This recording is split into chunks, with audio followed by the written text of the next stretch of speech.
Hello. We are here with Mr. Joey Gabra. Hi. Hey, how are you? How's it going? It's going very good, thank you. How you doing? I'm doing great. I'm holding Good. up. All good, all Awesome. good. We need to keep positive. Where are you? Where are you stuck? So I'm home. I have in San Antonio, Texas, we have a house we just moved into about 3 years ago, and I've got a little kind of a recording studio. You can kind of see some of the things I've got going here Oh, that's nice. um, that I've kind of used as an office and a space for recording. I do a podcast and I'm about to launch a guitar lessons like YouTube channel. So I do all the work for that here. That's so cool. So you're Yeah. becoming this music influencer, YouTuber. I I want to. I mean, that's the idea. I love all those things online. I watch them all. I mean, I'm a total nerd for all that stuff. So I figured, why not do my own? Especially while I'm here all the time, I might as well. I have all the stuff to do it. So why Absolutely. not? That's great. Tell me, new media services. Tell me Yeah. about that. Yes, business. Tell me a bit So about yeah, media business. services. I forgot. There's a thing. Business.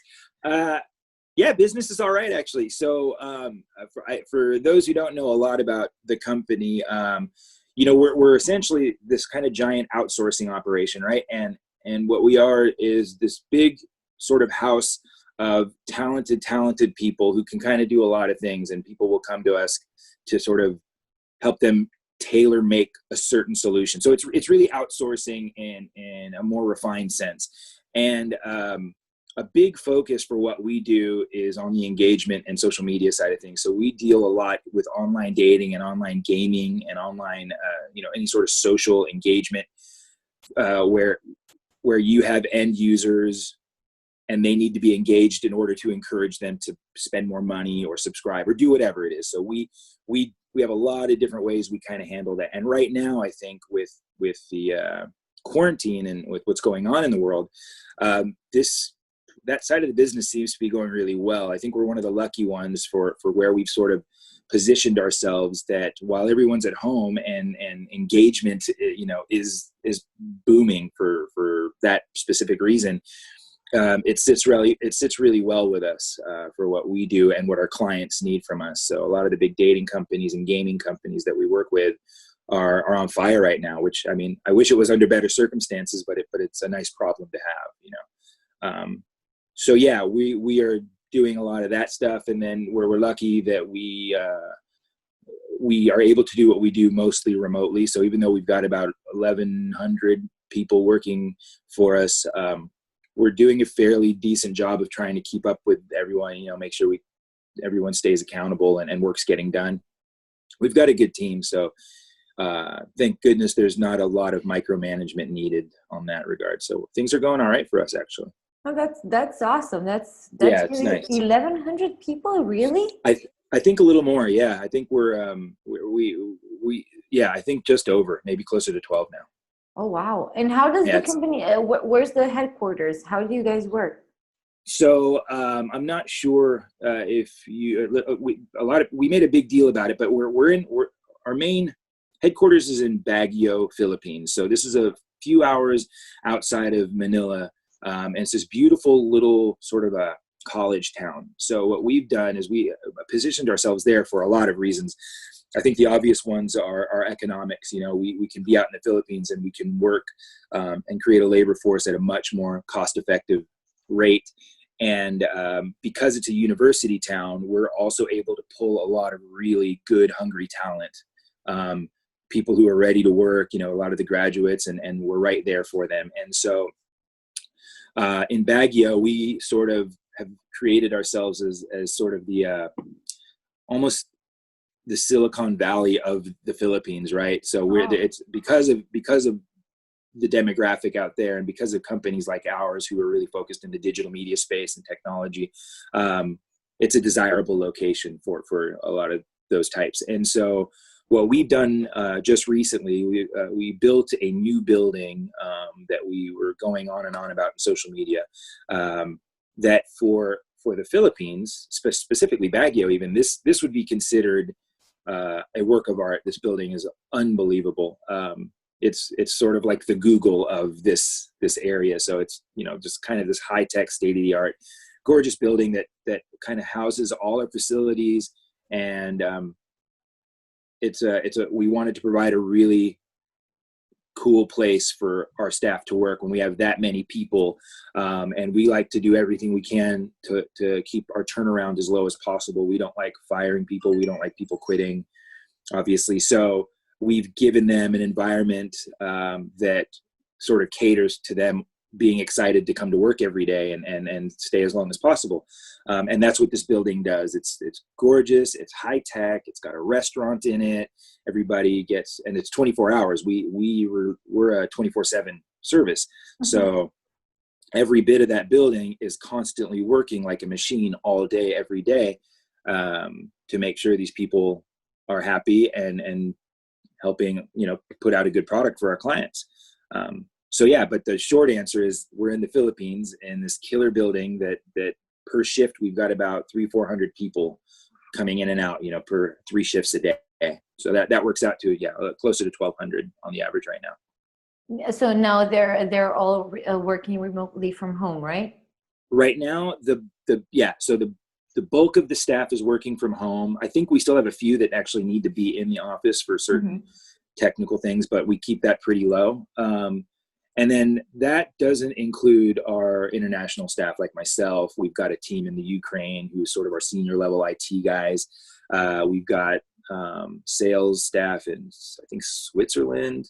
We've got a whole giant team in Amsterdam, our social media and creative team. So, but yeah, generally everyone's working as remotely as they can. Who is your client? What's your type of client?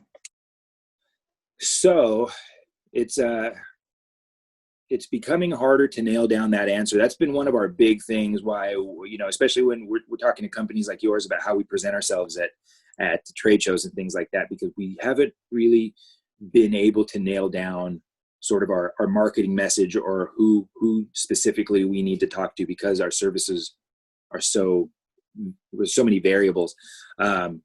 And there's no sort of set menu of what we do. So to answer your question, it seems that we tend to attract mostly startups or medium level digital media type of businesses who either are being, you know, pretty budget conscious, or they just, you know, right now they don't have the facilities or the means necessary to staff, you know, so many people. They need a creative team, they need a tech team, they need customer support services, call center, all that stuff. A lot of people can't manage that all internally yet. They're not quite at that level. And so we kind of come in there and help manage those things. So it seems that we're talking to more and more startup tech companies and sort of medium level digital media. We're big, like I said, with the social gaming and the online dating companies. That's a really big target for us. And then aside from all that, just about any business on the planet that requires customer support, we're still at the end of the day a very typical call center with a house full of people who just answer phones and handle complaints and refunds and you name it. Okay.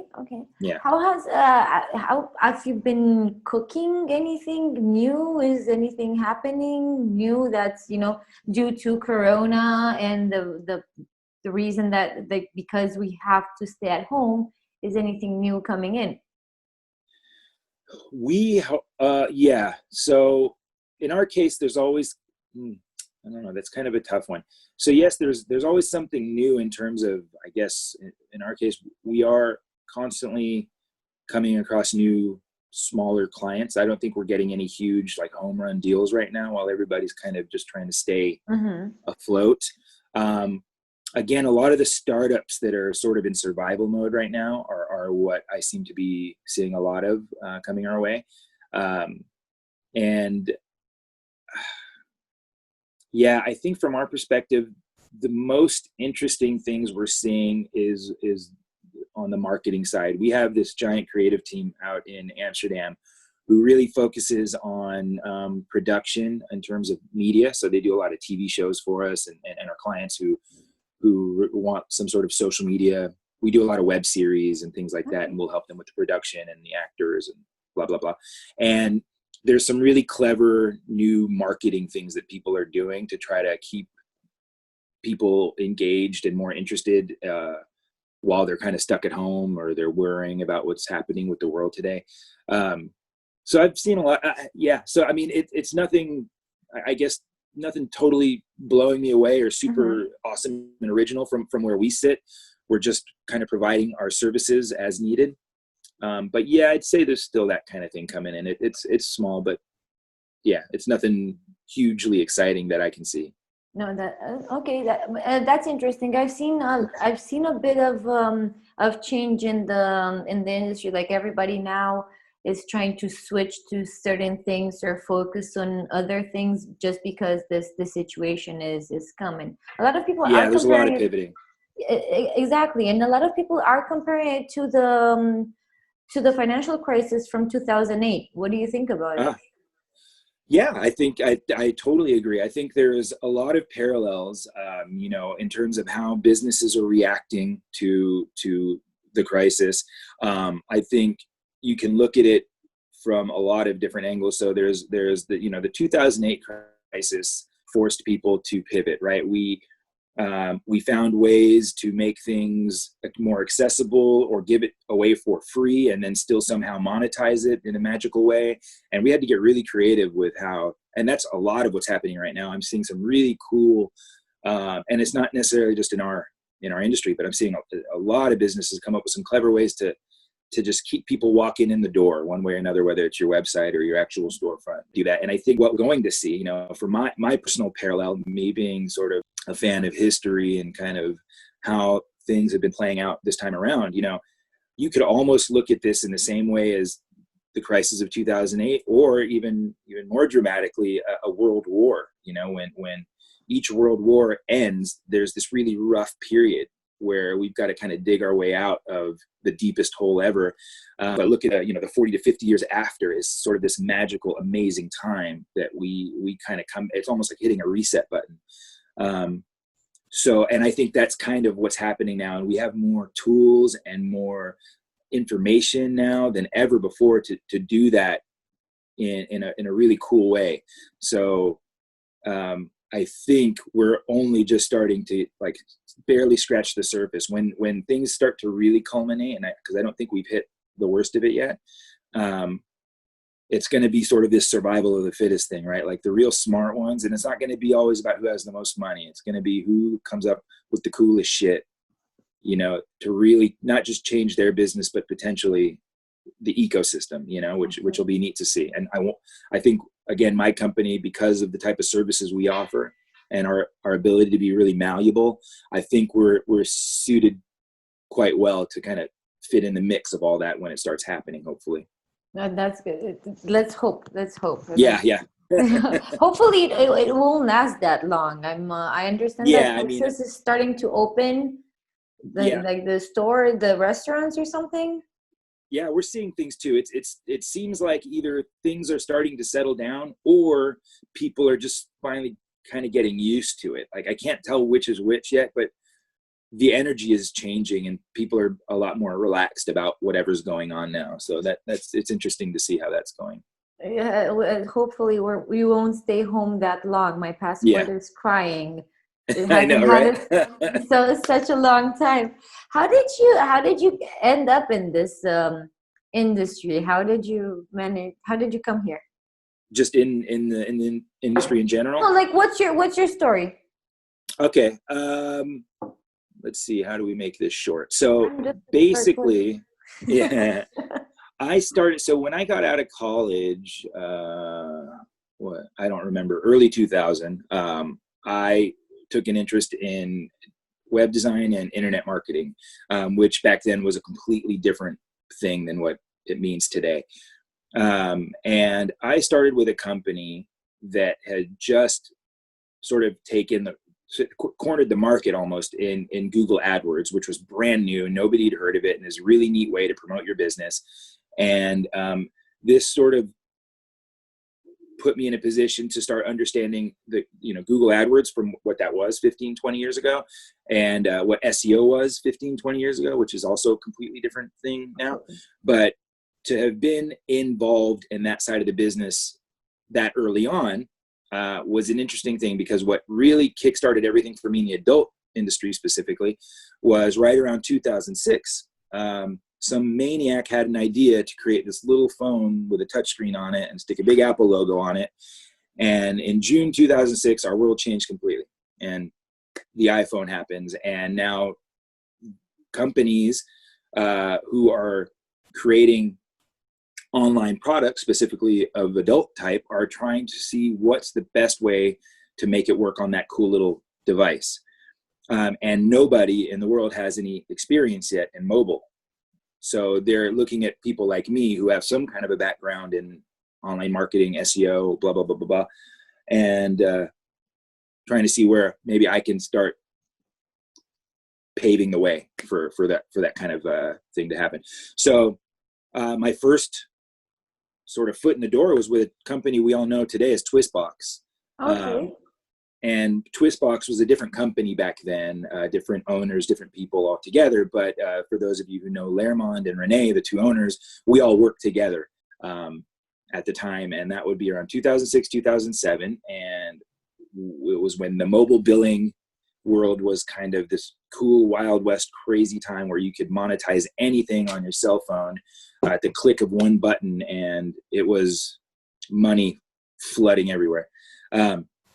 But it was this amazing learning experience. So fast forward, that obviously couldn't last too long, to about 2011, where I had been working in the business now going on 4 or 5 years, but nobody really knew who I was. I'd always been more behind the scenes on the marketing side, never went to shows, none of that kind of thing. But again, I had now at this point more experience in mobile than most people. And the company I went to next, A Feel for You, which is probably the more well-known company in the mobile affiliate, mobile billing space for adult, was a French company that just needed to grow. They wanted to get into more countries. They wanted to finally grow their footprint. And turns out I was the right guy for the job. And so that whole story, that's another interview for another time, but that was the greatest 5 years ever. Those guys are still my family. And we still do quite a bit of fun stuff together. But that business as a whole was where, the mobile business, the mobile billing business is just it's a crazy, challenging business. You're constantly being regulated by governments, by the mobile carriers, and by the behavior of all the affiliates and everything under the sun. Mm-hmm. So it became a challenge, and it changed so much that I spent more time sort of fighting the governments and all these regulations, and not really enough time making money and building a business. And so that's when I parted ways with A Feel for You, and started and joined up with New Media Services, where I am now, where I just kind of had the idea that to be a service provider is a lot more, it's safer, and it's got better chance for longevity. Sort of like, if you think about the gold rush, it's, the people who made all the money in that gold rush weren't the guys who were digging for gold. It was the guy who brought them there, the guy with the train, the guy with the hotels, Yeah. And so that's kind of what I was thinking at the time. It seems that's a better place for me to be, where I can help all those people who are trying to dig for gold. And it worked. Yeah. So that's kind of how I ended up where I am now. Thankfully, all these guys that I mentioned before, Twistbox, A Feel for You, they're having this incredible resurgence, and they are probably doing better now than they've ever been in the last 10 years. And it's nice to see that I kind of had a little part in all of that growth and those changes. So it's cool. Absolutely. It's so beautiful. And I think a lot of people from the industry are so connected to each other, that even if you leave a company, you're still, it's not a fight. It's not a, I hate we're that. We're very lucky. We are. Show me your favorite guitar. Ooh, I can show you my favorite guitar. Let's see. Hold on. So this guy right here. Okay. Middle. So what you're seeing here, I'll back out a little bit. So this is what's called a Telecaster guitar. These are all 3 guitars that I had custom built. So none of these are anything you could buy at a store. Okay. So this is the Telecaster, which is a really classic body shape. And then this one on that side is a Les Paul, which is also a really classic body shape. And then what I had done with this guy in the middle was combine both. So this guitar and that guitar had a baby and made this guitar. I know that you haven't been to Bucharest Summit yet. Correct. Yep. Yeah. What are your expectations from the show for this year? So I can speculate what I think should happen or could happen, and then what I'd like to have happen. But in terms of my speculations, I think it's always nice when there's a new. And I know this isn't the first show, but this is a very new version of the show, I guess.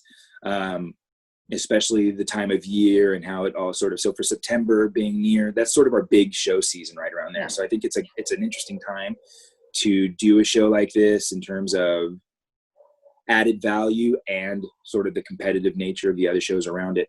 I expect when a new show comes around that they're going to make every effort to right the wrongs of all the shows before it. And more often than not, that's what happens. Right now, a company like yours will listen to everybody. And that was what I liked about the European Summit. Of all the shows, those guys really open their ears and try to take, within reason, they try to take everybody's advice and apply it. And I feel like that's what needs to happen, and probably what will happen. From what I know, it sounds like you guys are ticking off all the right boxes to make it, for me when I make my decisions. You do have some inside info about the show, so yeah. Right. Yeah, no, it sounds like, when I have to make those decisions about where to spend my money, those are the things I look for. There are certain criteria. And you guys are checking off all the boxes. What do you think we should learn about? We should learn from all this pandemic, all this craziness, if there's anything to learn. You mean in terms of organizing an event? Personally, just professionally, company-wise. That's a good question.